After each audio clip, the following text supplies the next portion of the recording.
Tonight, Donald Trump becomes the Republican presidential candidate just 2 days after an assassination attempt.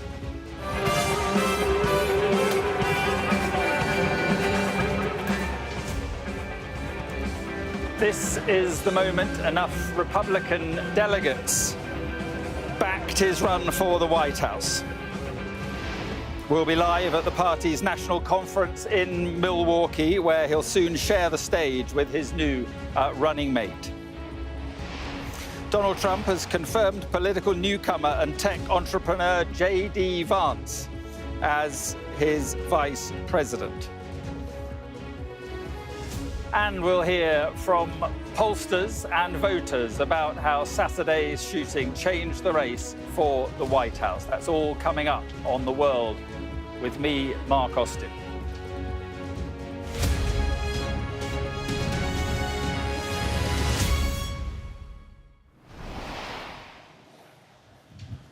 Good evening then from Washington. In the past half an hour, Donald Trump has been confirmed as the Republican presidential nominee less than 48 hours after surviving that assassination attempt. The FBI are still investigating the lapse which allowed the 20-year-old gunman to open fire at a rally in Pennsylvania.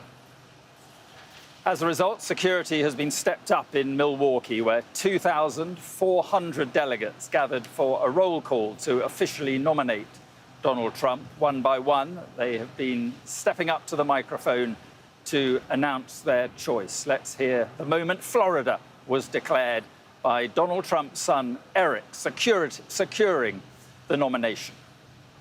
On behalf of our entire family, and on behalf of the 125 delegates in the unbelievable state of Florida, we hereby nominate every single one of them for the greatest president that's ever lived, and that's Donald J. Trump, hereby declaring him the Republican nominee for President of the United States of America.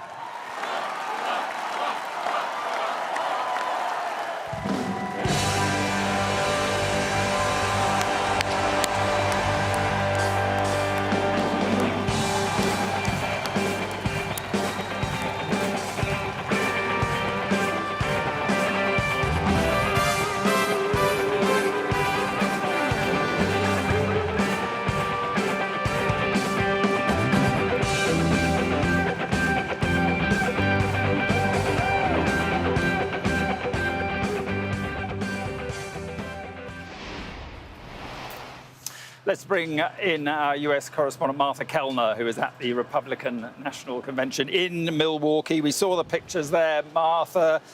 Very exciting. It is Trump, never in doubt, I guess, other than perhaps by a potential assassin's bullet 48 hours ago.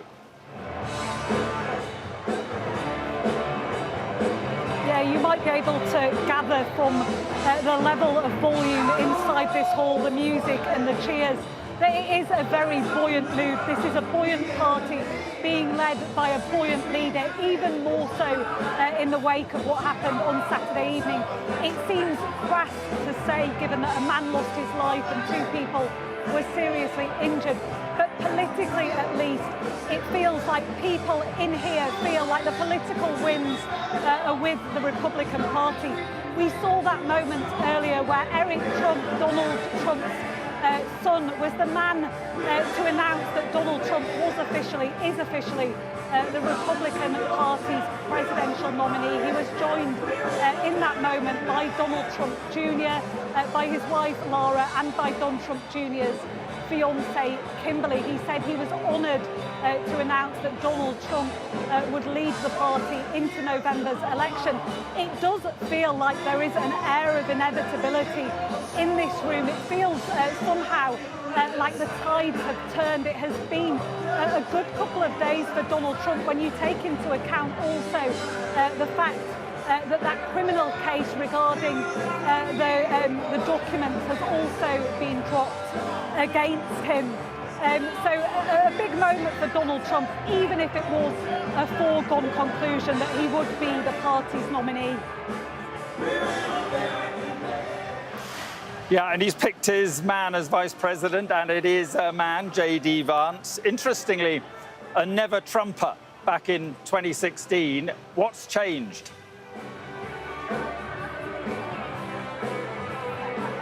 Yeah, J.D. Vance went from being one of Donald Trump's most fierce critics to being one of his most powerful advocates. I'll just read you the statement that Donald Trump wrote in announcing J.D. Vance as his running mate. He posted on his Truth Social media account saying, J.D.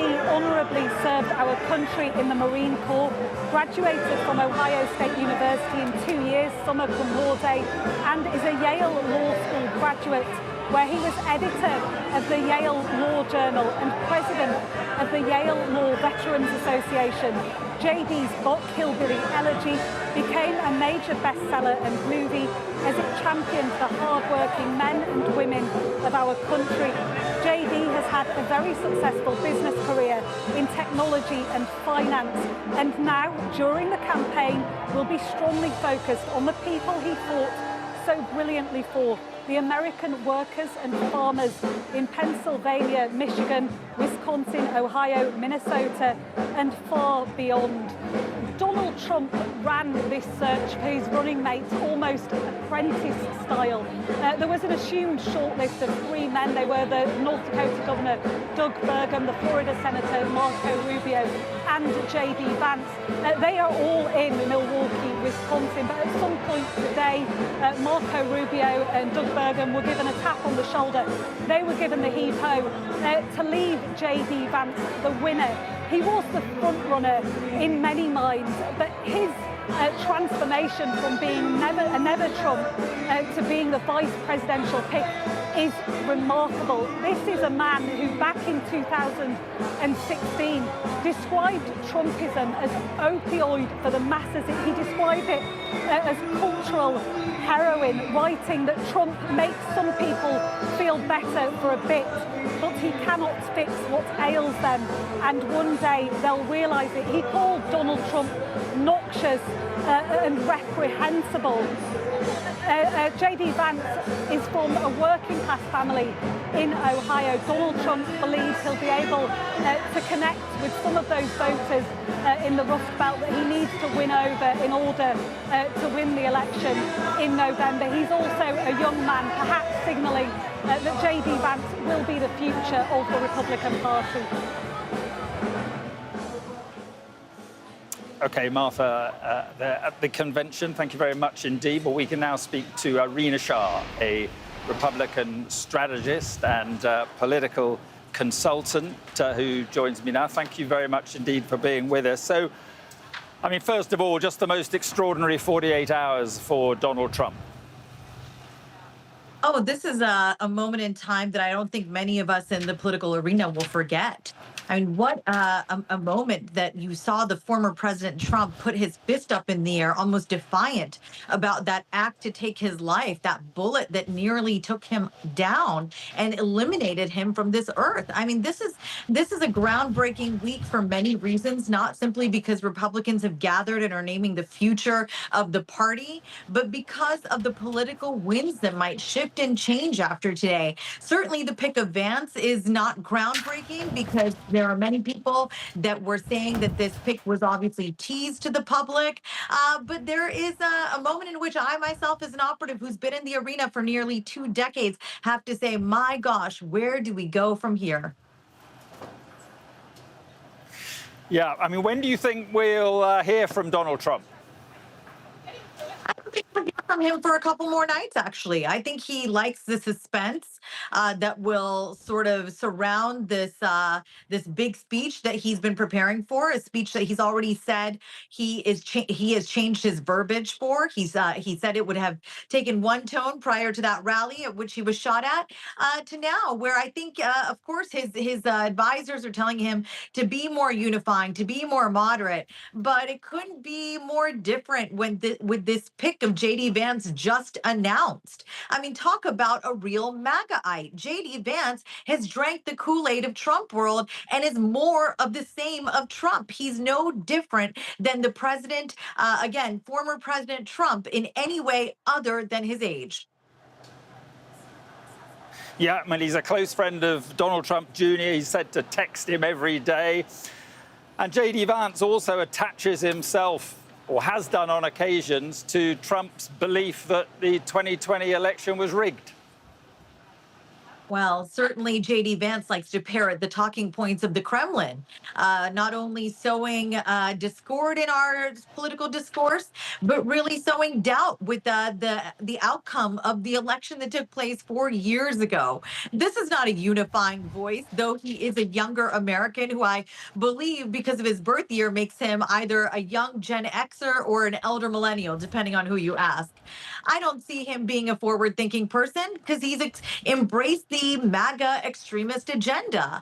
And look, moderate Republicans don't have that much to get excited about here. Is this a guy that is going to turn out independently minded suburban women? Absolutely not. Is this a guy that gets finance bros in Mid-Atlantic and Silicon Valley corridors excited? Maybe, because of his background being one of them. But I got to be honest with you, this is one of the most milquetoast picks that Donald Trump could have made. I think this is a serious misstep after a couple weeks of being really high and on top. Okay, Rina Shah, appreciate your time. Thank you very much indeed. Thank you. Well, today the US Homeland Security Secretary said the gunman who targeted Donald Trump should never have had a direct line of sight. So how on earth did it happen? Sky's Data and Forensics Unit has been examining the security failings on the day. This is a big crowd. At 6:05 on Saturday, July the 13th, at a rally in Pennsylvania, ex-President Donald Trump took to the stage to greet supporters. Not long afterwards, a gunman aimed at Trump, the bullet brushing his ear. A spectator was killed, 2 others were injured, and the gunman was shot dead. The rally was taking place in Butler in western Pennsylvania. The Butler Farm Show grounds are about 5 miles from downtown Butler. It's home to the Farm Show, an annual agricultural fair, and on Saturday, a Trump rally. This is the location of the stage where Trump was speaking. Secret Service members were located on 2 buildings behind the stage, and police cars were parked in the neighbouring construction company grounds. More than an hour before Trump arrives on stage, the 2 sniper units are surveying the area. President Trump and his campaign have decided that places like these rural, locations are the best for his building up his base and to hold his rallies. So you're presenting the Secret Service with a really challenging mission. Trump's speech starts and the sniper teams were seen still setting up on the roof of buildings behind Trump's stage. Around 4 minutes into his speech, several people in the crowd notice a man with a gun climbing onto the roof of one of the nearby buildings. Yeah, someone's on top of the roof. Look. There he is right there. Around 130 meters away from the stage. This is where the gunman was located, just 20 meters from the nearest police car. There was also a tree that seemed to obscure the nearest sniper's view of the gunman. He's on the roof! He's right here, right on the roof! 2 minutes later, he starts to fire. In the seconds before the first shots are fired, both sniper units seem to get into position. The gunman then fired 3 initial gunshots. Another 5 followed in quick succession, 3 seconds later. Audio analysis indicates that 2 more shots were fired by the Secret Service members. Multiple law enforcement agencies were involved in the event, which is a common procedure, but experts say it could have contributed to the security failings at this event in Butler. Well, joining me now is Paul Eckloff, a former agent with the Secret Service. Thank you very much for being with us. Now, this would, on the face of it, appear to be an epic failure of security. Would you agree? What's important is to look at what these events are in the context of history. Clearly, the security plan was robust. The implementation is going to lead to serious and troubling questions. How were the assignments made? What assets were requested? And what assets were granted? In these events, which are chaotic and loud, and they begin joyfully, this one started as a joyful event that I've experienced hundreds of times. And as a supervisor on the detail for President Trump, I was personally there by the stage during many of these. It immediately went from a joyous event to an active shooter situation. Questions need to be asked as to how the shooter accessed the roof. I think what we've seen is a number of issues that answers need to be forthcoming, but we need to take a tactical pause and wait for the facts to emerge. We see new things emerge every minute. One thing that you will notice about this is something we see in this social media obsessed age. These individuals filmed this person rather than putting the phone down and reporting it. I don't know what happened on the ground. What I know are the Secret Service agents, technicians, officers, and specialists on site acted in an absolutely exemplary fashion to a very dangerous situation. Questions will need to be asked and answered about the shooter's position. But within a second, the counter sniper technician neutralized that young man. The agents rushed the stage while gunfire was still incoming and collapsed on President Trump to shield him from with their bodies from the incoming threat. Yeah, I mean, there was praise from President Trump for the Secret Service agents after the firing began. I guess the question will be, how could a gunman get so close to a presidential candidate? Was it more, do you think, a failure of pre-planning, that roof so close to the stage had not been cleared? Well, I have not seen the plans. I'm not privy to any inside information. I will tell you from experience, there was probably an excellent plan. The Secret Service meets with local and state law enforcement, and there are lines in this of delineation made as to responsibilities. In the end, the Secret Service is responsible for the site. So these aren't excuses, these are explanations. The proximity to other police assets. There is also reporting that the gunman was confronted by a local officer who pointed his weapon at him, and the person took cover. I can't question that behavior either. Questions need to be asked about how the shooter accessed that building. That is certainly valid. But the partnership between the Secret Service and the local assets and state assets is critical. The Secret Service only has 3,100 agents. They have been subject to the same social pressures of defund the police and defame the police as any law enforcement agency in the world. In this case, they had a robust plan. There appears to be some errors, obvious errors in the implementation. But the men and women on the ground that day, with extensive levels of experience, special teams from the counter snipers, the counter assault, and various other members, acted with muscle memory. Gunfire was still incoming when those agents wrapped their bodies and collapsed onto the protectee to shield him behind ballistic steel. They then had to assess the situation to make sure there wasn't an ongoing active shooter, or they weren't being flushed into a more dangerous site. It's interesting to note that the shooter's car and his home, they found explosive matter. I don't know any details of what kind of explosives were found or if they were active or functional. But it has to be asked if the plan was to flush the President Trump from the stage into an explosive environment. Those things have to be evaluated. The Secret Service has some of the best canines in the world, the best counter snipers and counter assault. So their actions on that day were muscle memory. Planning and implementation certainly need to be questioned. Paul, I sorry to interrupt you. We've got a minute left, but just looking forward, do you think this means that security going forward in this campaign will be checked and rechecked, particularly in relation to Donald Trump?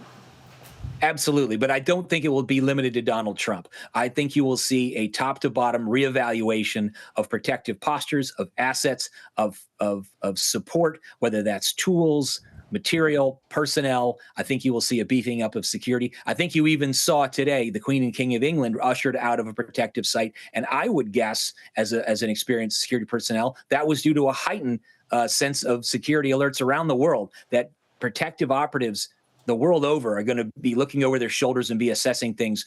And the Secret Service has a history of growing from incidents, the last one 43 years ago, tragically with the assassination attempt on President Reagan, and the prior history of political violence in America. And the Secret Service has an adaptable model, capable personnel, and they will be making changes. I guarantee you, I can't speak for them, but they are asking more questions than anybody today. Okay. Paul Eckloff, thank you very much indeed for coming on the programme. Thank you. Yes, sir. I just wanted to bring you a statement from the Democratic Party, the Democratic National Committee chair, talking about J.D. Vance as the vice president pick for Donald Trump. And he says, this is the most consequential election of our lifetimes, and with Donald Trump's decision today to add J.D. Vance to the Republican ticket, the stakes of this election just got even higher. J.D. Vance embodies MAGA with an out-of-touch extreme agenda and plans to help Trump force his Project 2025 agenda on the American people. He goes on to say, Vance has championed and enabled Trump's worst policies for years, from a national abortion ban to whitewashing January the 6th to railing against Social Security and Medicare. Let's be clear, it goes on, a Trump-Vance ticket would undermine our democracy, our freedoms and our future. There is so much on the line, and it's more important than ever that we re-elect President Joe Biden and Vice President Kamala Harris this November. That statement just in from the Democrats about J.D. Vance. Now, the small city of Butler in Pennsylvania fell under the international spotlight after that attempt on Donald Trump's life. So is this community of just over 13,000 people, and indeed the country, united or divided after this latest example of political violence? Our US correspondent Mark Stone has been speaking to voters in Butler. Mark, a very good afternoon. From a small community not far from Butler. Butler is to the north of Pittsburgh, here in the far west of Pennsylvania. And the community of Bethel Park is just to the south of Pittsburgh, around about a 45-minute drive from Butler. This is where Thomas Crooks, the man who tried to assassinate the former president, was from. This is his home behind me. And through the course of today and yesterday, it has been a scene of frenetic activity as the FBI has been trying to establish who this man was, what his motive was, and whether or not he acted alone. 2 summers ago, he was the high school graduate. Thomas Crooks. Now, he's the man who tried to kill a president, to change the course of American history. His family home in Bethel Park is now a crime scene. Just south of Pittsburgh, it's about 40 minutes drive from the spot where he took the shots. The FBI are leading the investigation. More than a dozen guns were found in a search of the house, and it's been revealed that Crooks's father called the police after the shooting to say that he was worried that his son and gun were missing. They are piecing together his movements and his motive. Publicly, at least, they've revealed very little about either. Those who know him remember a bright, respectful, quiet man. I want to say he was a loner more because he was quiet, but like he was just bullied. Like he was bullied so much. Like this is where I live. Like the fact that it's coming out of here is just mind-boggling. Never would have thought that. Investigators have, we're told, been unable to identify an ideology that could have inspired him. We know he's registered as a Republican and yet donated once to a left-leaning political group. He was certainly not overtly political. But beyond the unknowns, here is the bigger picture. This past weekend has jolted a nation already politically fractured, siloed. In a more stable environment, the shooting might prompt introspection, but it doesn't feel like it here. Signs of the fevered debate are all around. The election is just 3.5 months away. Ginny and Barry Warthier have lived in the area for 51 years. At first glance, their flag looks like it's for Trump, but it's not. Their message is a different one. There it is. Jesus, 2024, make our country godly again. It's a play. It's different, yes. It's a prayer. And this morning, some woman even stopped and said, could I take a picture of your flag? We need this, people to see this. Yeah. So we do need to get back to where we were. We've never had rhetoric like this in my 75 years. Never, never. You're worried? Yeah, we are worried. I mean, we have great-grandchildren, grandchildren. What's their future like? The fist is a mark of the man, defiance that will prompt different interpretations across the country. Donald Trump's brush with the bullet has reframed so much here. Look, Mark, publicly at least, I think the authorities are revealing very little. I mean, this investigation has clearly several strands. There is the investigation into what went wrong in terms of the Secret Service operation, relatively textbook after the shooting, but before it, as you outlined, so many mistakes were made. But the other key part of the investigation surrounds the gunman. Who was he? And was he acting alone? The suggestion, the vibe seems to be that he was. But I can tell you, having spoken to people here, they are very shocked, as you might expect, that one of their own could try and do something like this. People on both sides of the political aisle deeply shocked. We have learnt within the past 20 minutes or so that the gun that was used was bought quite some years ago, over a decade ago, legally owned by his father. And as I said in my report, his father quickly became aware, having seen the news, that the gun and his son were both missing, and he called the police. So many questions unanswered at the moment, but certainly a community here reeling from such an extraordinary weekend. Right, and Mark, while we've got you, a significant development in one of the legal cases involving Donald Trump. Yeah, look, it's so hard to keep up with events at the moment. So many different moving parts. And this morning, the bombshell news that one of the 4 cases against Donald Trump has evaporated. In a puff of smoke, it's gone. Because the judge down in Florida, who was in charge of the secret documents case, has dismissed it. She says that the appointment of Jack Smith, the Department of Justice appointment of him as a special counsel to look into that case was unconstitutional. And so the case has gone. And this was a huge case. I remember being in Miami last year when he was indicted, the first ever indictment of a former president, a circus in downtown Miami, as he was forced to appear in court and face those charges that he had taken secret documents from the White House to his Mar-a-Lago home. And this really was the most serious of the cases, in a sense. There was a smoking gun. He had admitted, and it was on tape, that he'd taken the documents, that he knew he wasn't supposed to, but that he did anyway. A smoking gun case, a slam dunk against him, some said, and yet now it has gone. And you know, I've just been looking back at all the cases, so many against him, so many confusing developments. It's just one of several cases. He was already awaiting sentencing after being convicted of those 34 felony counts for altering business records. That was the New York case, convicted there, but awaiting sentencing. That sentencing now delayed as a consequence of a Supreme Court decision. There is, of course, the trial I've just been talking about, the secret documents case. That's gone. In Georgia, there is a case on ice. That is the accusations that he interfered with the results of the last election in that state. That case is on ice. It won't come before the election. And then the election subversion case over January the 6th. That is a federal case in New York. That too on hold while this after a Supreme Court decision. OK, Mark, thank you very much indeed. And I just want to update you now on a social media post by Robert F. Kennedy Jr., who is running as an independent in the presidential election. Amid reports that he could drop out of the race and endorse Donald Trump, he's just written this on his social media site X. Lots of rumours going around about my meeting this morning with President Trump. Our main topic was national unity, and I hope to meet with Democratic leaders about that as well.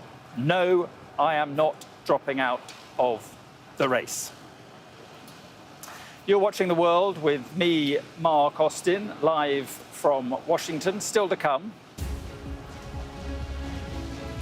who is Donald Trump's new running mate? We'll be hearing more about J.D. Vance.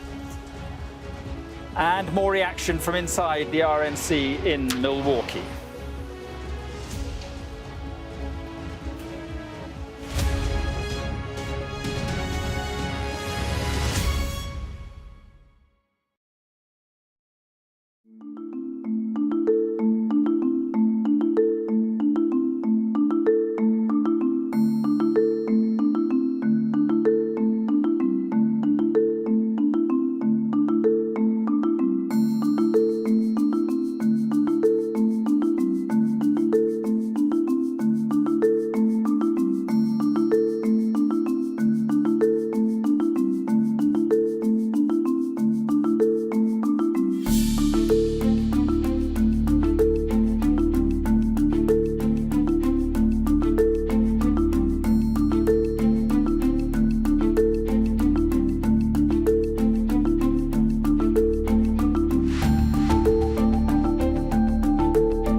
I'm Dan Whitehead, and I'm Sky's West of England correspondent.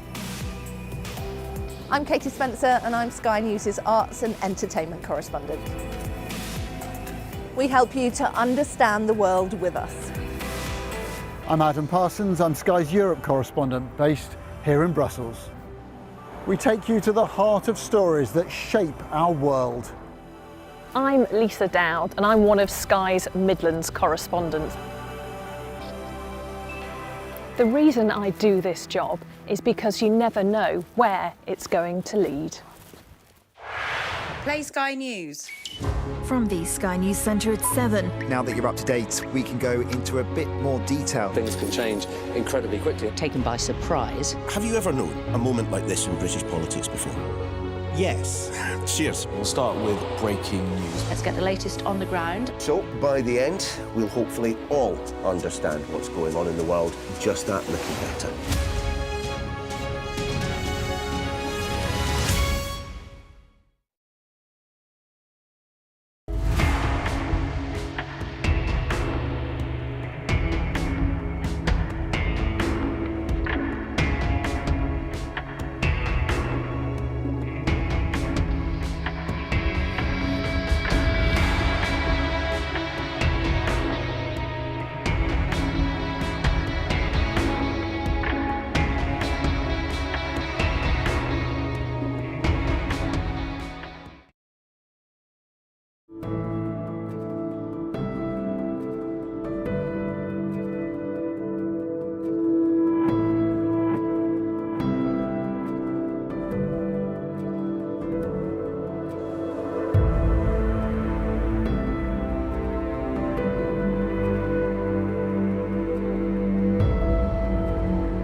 Just want to take you back to the convention in Milwaukee, Republican convention, where we're waiting for a rather big moment. Certainly a big moment for J.D. Vance, who's been named by Donald Trump as his vice presidential pick. And his name, I could tell you, is already going on the side of Trump's plane. There you can see the name Vance is going on just below the plane's windows there, and he has picked his man. It is J.D. Vance, and interestingly enough, J.D. Vance was not a Trump fan back in 2016, but 8 years later, he is the Republican senator, a fierce defender of Donald Trump, and now his vice presidential pick. So we'll wait, and we will listen, hopefully, to J.D. Vance in the not-too-distant future.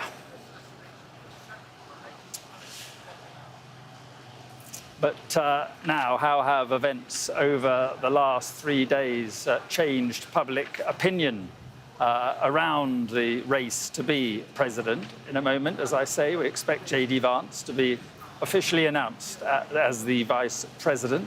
But let's speak now to Ian Bremmer, who is an American political scientist and author. Good evening, and good to talk to you. And what impact do you think the last 48 hours will have when it comes to polling day itself?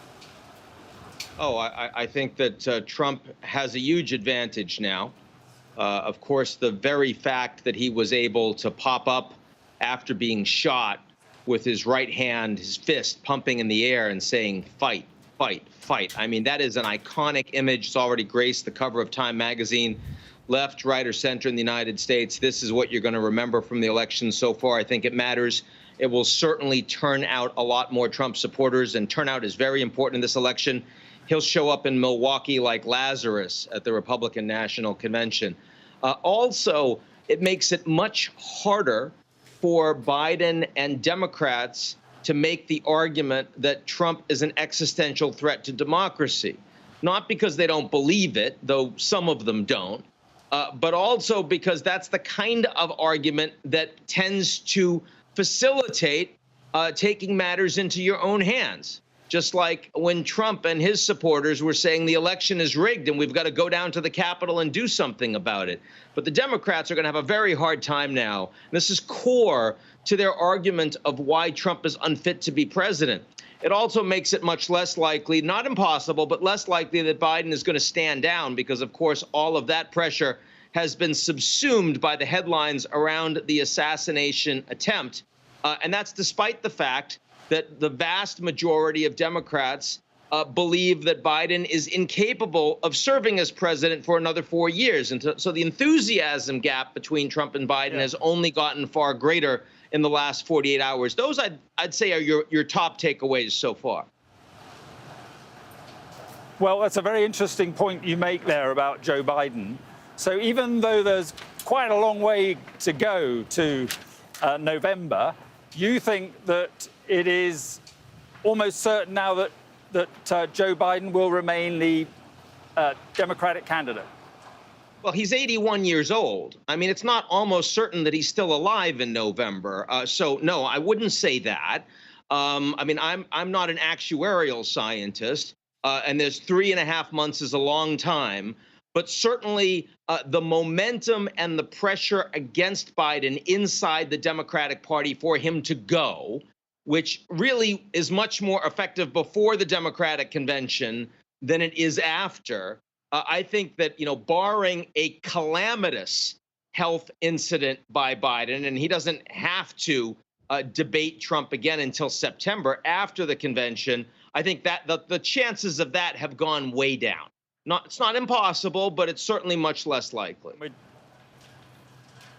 Yeah, and we're just looking at the election poll tracker now, 538 provide it, and Trump 42.4%, Biden 40.3%. So, a solid 2-point lead over Joe Biden. Frank Luntz, the Republican pollster, said earlier the election is now Trump's to lose. You seem to agree with that. I put it differently. I think that the election was Biden's to lose until the assassination attempt, and he was losing it. I mean, when Biden said, when they push you down, we stand up, I stand up, nobody pushed him down. He pushed himself down. That debate was self-immolation. Anyone that saw it knows that Trump didn't win it. It was only a mediocre performance at best by Trump. But Biden's was abysmal. He looked incapable of running the country, never mind actually running a debate. But it turned out that the person that was knocked down then very much did get up. It was knocked down by a sniper who came this close to killing the former president of the United States, and he got back up. And I think that it is now Trump's election to win. And that's why he picked J.D. Vance as his VP. He thinks that he has an easy and a real and a clear path to win, and that's what he is focused on doing. Now, there's a very big difference between winning and leading. And the big problem that U.S. democracy has right now is a surfeit of winners, and Trump sees himself as a winner and sees those Americans that are opposed to him as losers. And what America desperately needs right now is a leader. Someone that's capable of leading the entire country, by the way, someone that is capable of giving the kind of speech that Rishi Sunak gave when he conceded his prime ministerial run, or that Keir Starmer gave when he accepted it. But the Brits are doing democracy a lot better, and to be fair, for a lot longer than the United States is right now. Well, I have to say, Ian, there's still a toxic undercurrent to British politics and threats to MPs continuing. So, I mean, there is that aspect of it. But let me just ask you, how demoralized do you think Democrats are by... Say again. I said, just make the comparison. I understand. I mean, you guys did Brexit Your party self-immolated for 7 years, but you do not have a whole bunch of Brits that are saying the election is rigged. You do not have, sort of the level of toxicity, disinformation, and political violence in your country that we do in the United States. I know that you're trying to catch up to the Americans on this front, but we still are the leaders in political dysfunction. Yeah, look, I mean, do you think both President Biden, he's called for the temperature to be lowered, the rhetoric to be lowered. Donald Trump has called for unity. Do you think there is a chance that civility could return to the discourse of politics in this country? I think it's exceptionally unlikely.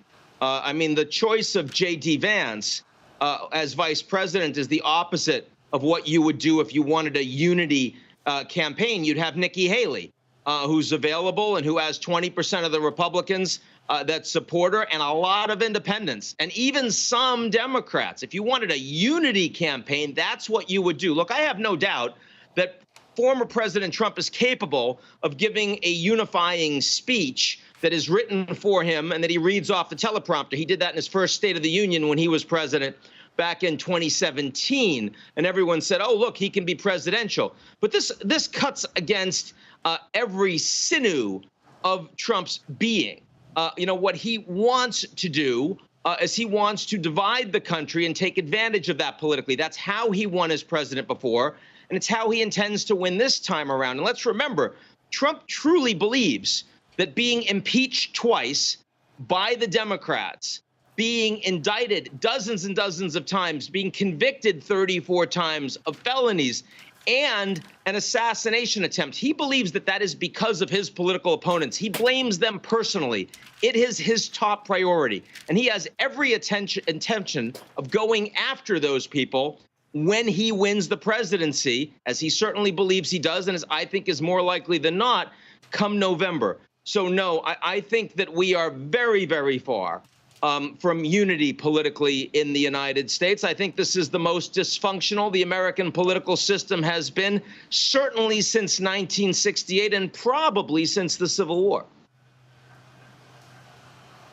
Okay, Ian Bremmer, shortage of optimism, certainly, but I appreciate your time. Thank you very much for coming on the programme. Thank you. My pleasure. Yep.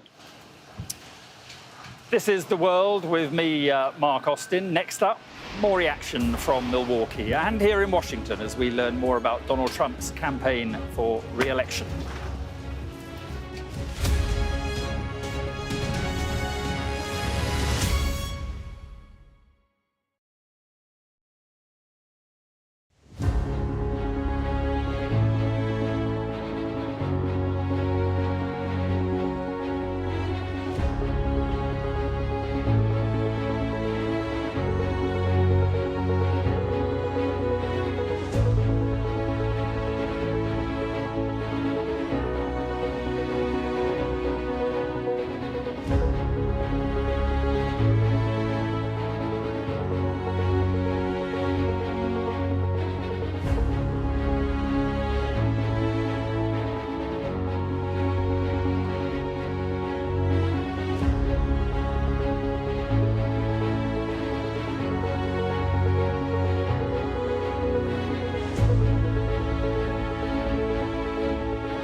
So this is the scene in Milwaukee at the Republican National Convention, where they are waiting for J.D. Vance, who has been made vice president, his presidential pick by Donald Trump today. And J.D. Vance will be talking to the convention any time now, even if Donald Trump comes a little later in the week. We can talk to Rina Shah, who is a Republican strategist and political consultant. And thank you for being with us. While we wait for J.D. Vance, it's clear that Ian Bremmer, who is an American political scientist I've just been talking to, is not impressed by J.D. Vance's name being put forward by Donald Trump. And he's very worried about the months and years ahead.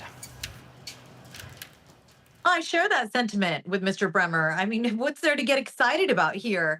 With this pick, which you see as a continuation of MAGA, an extreme faction of the American Republican Party that continues to define the way the American right is really not delivering policies for the American public writ large. Simply put, this is not a party that can govern.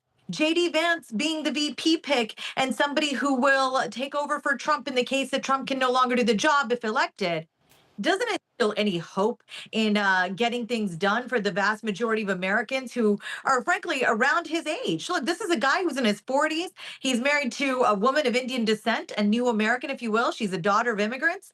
You know, he wrote this wildly popular book. He talks about his rural roots a lot, but he never looks like a guy that's got this humble, kind of kind spirit that comes from a small town. He always looks angry, and I can't even remember that he served in the military as a Marine, because he never talks about it. He doesn't sound very patriotic. He just sounds very angry at America all the time. So this is a pick that I don't think many people can get excited about. And this was, again, like I said earlier, a real misstep by Trump to his consultants here, and they led him down the wrong path. This is not a type of pick that can help him lock up a win in November. This is, again, leaving him completely on a plateau.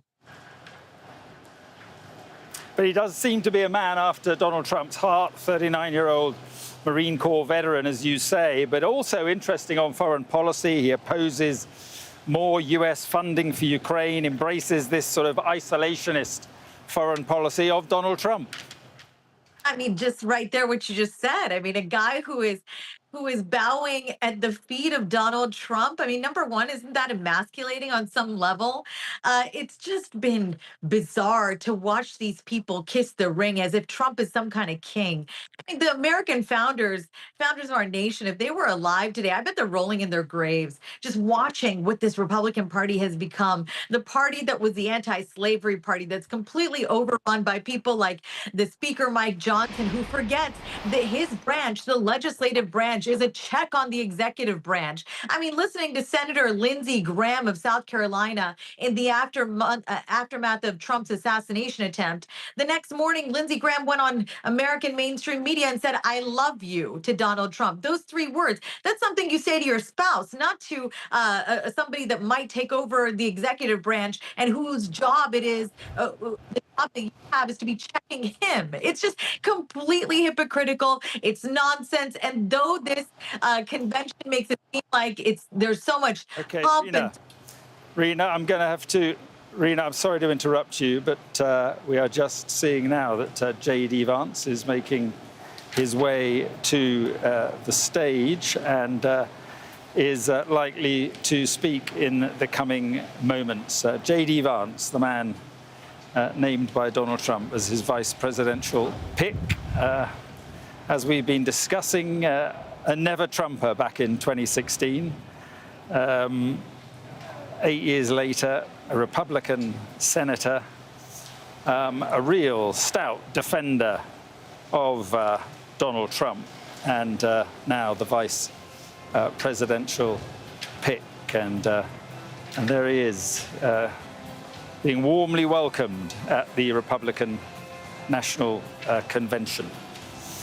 There had been other suggestions. Marco Rubio, Florida, the North Dakota governor, Doug Burgum, had been mention, but they are not for Trump. It is this man, the author of Hillbilly Elegy, about the white working class in America. And that was back in 2016. And as I say then, he said he'd never support Donald Trump, never vote for Donald Trump. But I suppose you could say 8 years is a long time in politics, in American politics. So it looks like we're going to hear what he has to say. He's young, that is for certain, 39 years old. And when you have two presidential candidates as old as Joe Biden and Donald Trump, perhaps youth is what they need on the ticket. I think we can bring Martha Kellner in, who is at the Republican convention. And a big moment this, Martha, for J.D. Vance. Yeah, a huge moment. He was in many minds the front runner to be Donald Trump's running mate. It is a contest that Donald Trump's run almost apprentice style. He had three names on his shortlist: the Florida Senator Marco Rubio, the North Dakota Governor Doug Burgum, and J.D. Vance. Well, at some point today, Marco Rubio and Doug Burgum received a tap on the shoulder. They were given the heave-ho, leaving J.D. Vance the winner. We're told that he was only informed that he would be Donald Trump's running mate 20 minutes before Donald Trump announced it publicly on his Truth social media site. I'm on the delegation, the floor here at the Republican National Convention. There's a huge amount of excitement. J.D. Vance is currently weaving his way through this crowd. There's a lot of glad-handing going on. He's speaking to other delegates, representatives from other states. But in the next few minutes, we're expecting the Ohio Senator, now Donald Trump's vice presidential pick, to make an address to this crowd. J.D. Vance is not an uncontroversial pick, being that he was once upon a time one of Donald Trump's most fierce critics. He wrote a book, The Hillbilly Elegy, published back in 2016, with great authority, because J.D. Vance had grown up himself in one of the poorest communities of America in rural Ohio.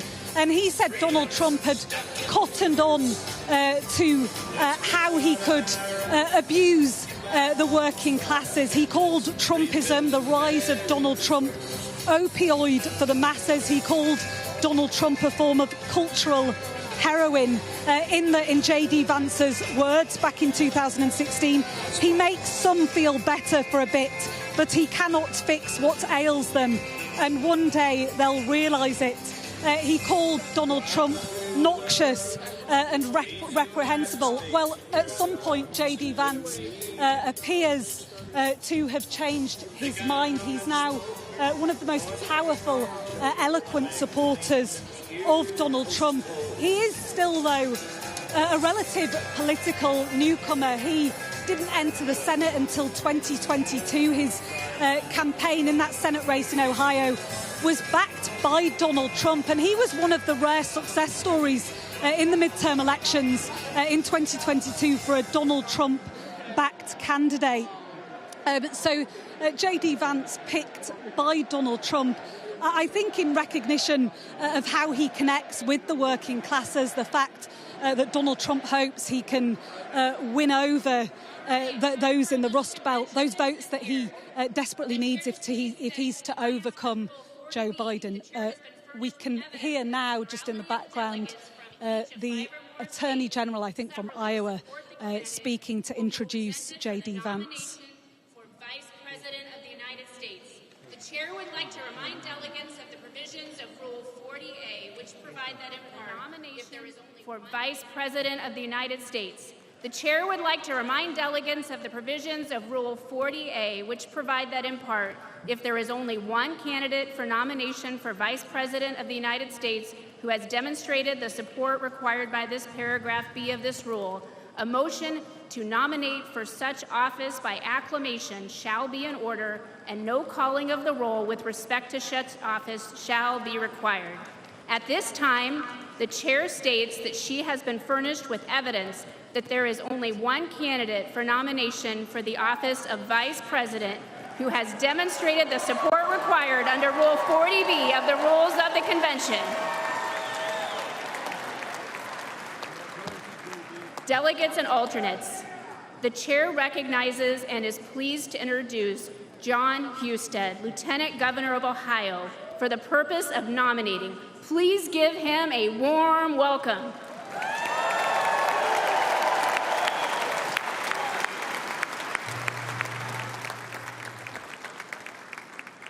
Are we ready? Are we ready to nominate a vice president? How about you, Ohio? Yeah! That's awesome. I'm John Husted, the Lieutenant Governor from the great state of Ohio.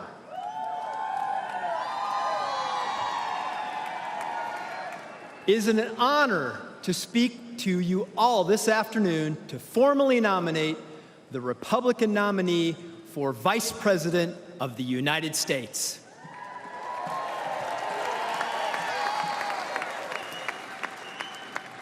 Ohio is the heart of it all, and that is certainly the case once again here today. The vice presidency is an office of sacred trust.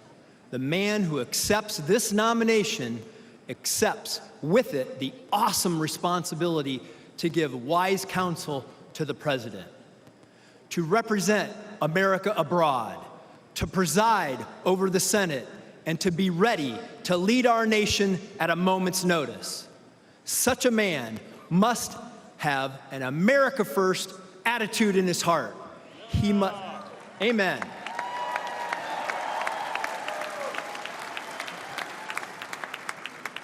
He must embrace his obligation to the American family, the American worker, and the American soldier. He must believe that America is exceptional.